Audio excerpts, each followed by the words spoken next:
J'aime ce que la Bible me dit en 1 Pierre 4, verset 16. Celui qui souffre comme chrétien, qui n'en est point honte, mais au contraire, qui glorifie Dieu à cause de ce nom dans cette situation.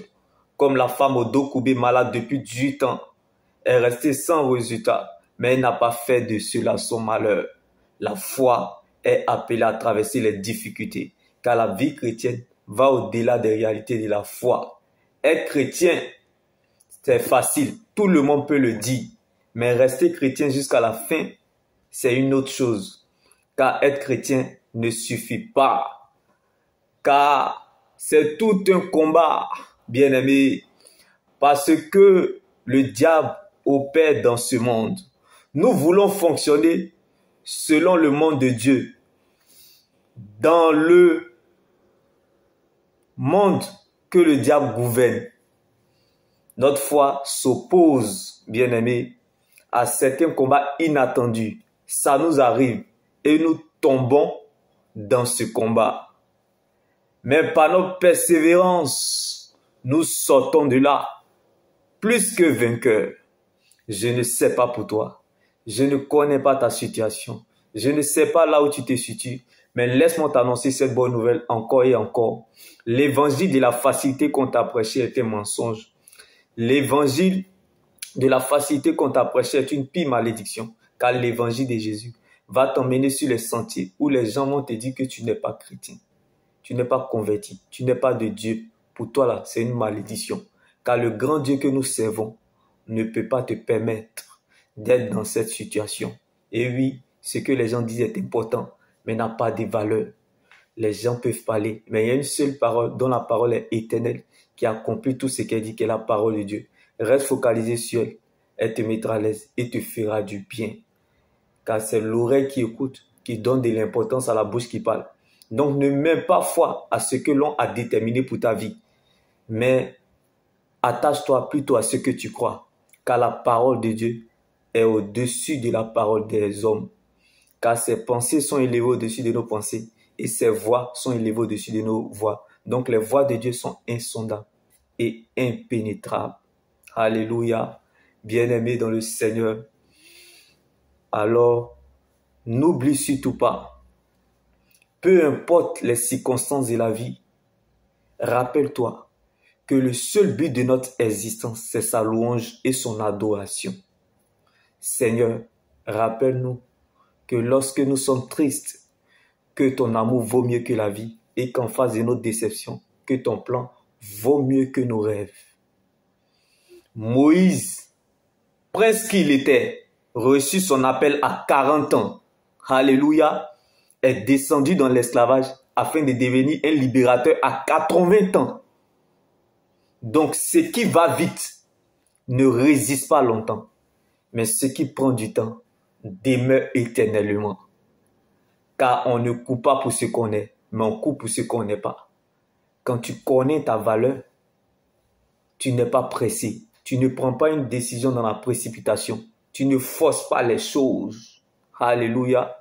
Donc, si tu commences par la volonté qui t'emmène à patienter, comme Moïse, à 40 ans, jusqu'à 80 ans, tu finiras par la volonté qui t'exauce, comme Moïse est devenu un libérateur, car il n'y avait plus d'espoir, et pourtant Abraham a espéré.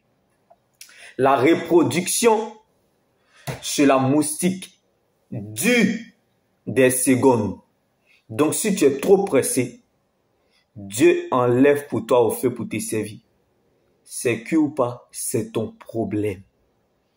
La reproduction chez la mouche fait des heures.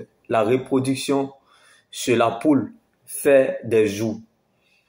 La reproduction chez la femme dure 9 mois. La reproduction chez l'éléphant dure 2 ans. Donc, bien-aimé, le degré de tes épreuves sera proportionnel à la gloire qui t'attend. Alors, celui qui ne connaît pas le temps, perd ton temps. Celui qui ne connaît pas ton temps, gaspille et gâche ton temps. Celui qui ne respecte pas ton temps, ne te respecte pas. Alors, apprendre le temps, savoir le temps, attendre le temps, vivre le temps, gérer le temps, se maintenir dans le temps connaître le temps, expérimenter le temps, découvrir le temps, c'est ce qui donnera le goût à la sauce de ta destinée. Car la destinée n'est pas la destination. Donc le destin te fait subir, mais la destinée te prépare. Pour les hommes, on se prépare pour obtenir un résultat. Mais selon Dieu, la préparation est le résultat. Donc la chaussure qu'on porte, c'est en fonction de la distance à parcourir. Jésus-Christ de Nazareth. Alors ne laisse personne te priver de ton éternité, qui est l'enjeu majeur de ton existence. Reste focalisé sur le Seigneur Jésus-Christ seul, car la preuve, la valeur et la raison de ton essence, c'est ton salut en Jésus-Christ. La Bible pouvait nous le dire, lorsque Anne a reconnu ses limites, Dieu s'est souvenu d'elle. Donc si tu es en train de pleurer, c'est que tu as très bien commencé. Car on ne commence pas la vie sans pleurer. Si tu commences sans pleurer, c'est un problème. Car l'enfant naît, grandit, vieillit et il meurt. Donc il y a toujours un après cela dans la vie. Donc tu n'es pas en train d'écrire la dernière page de ta vie. C'est juste une période de la vie et non la fin de ta vie. Tout comme la femme enceinte, il est impossible d'apprécier une grossesse pendant l'accouchement. Tout comme ta situation. Mais la femme enceinte, elle ne tient pas compte de la douleur pendant sa grossesse. Elle ne tient pas compte de la douleur pendant l'accouchement. Mais elle regarde à l'après cela. Donc dis à ton voisin, il y a toujours un jour dans la vie. Car Dieu réserve toujours une heure pour les mépriser. Lorsque Anne a commencé à pleurer pour les choses terrestres, dans sa stérilité, en demandant un enfant à Dieu, lorsqu'elle a versé son cœur devant les hommes, elle a obtenu 0 résultat. Mais lorsque Anne a commencé à pleurer pour les choses de Dieu, alléluia, elle a obtenu son Samuel. J'aimerais dire à quelqu'un ce jour, ne patiente pas pour les choses terrestres. Si tu veux finir frustré, patiente pour les choses terrestres. Car la patience des choses terrestres est comme le nom du chien, ou quand la poule aura des dents.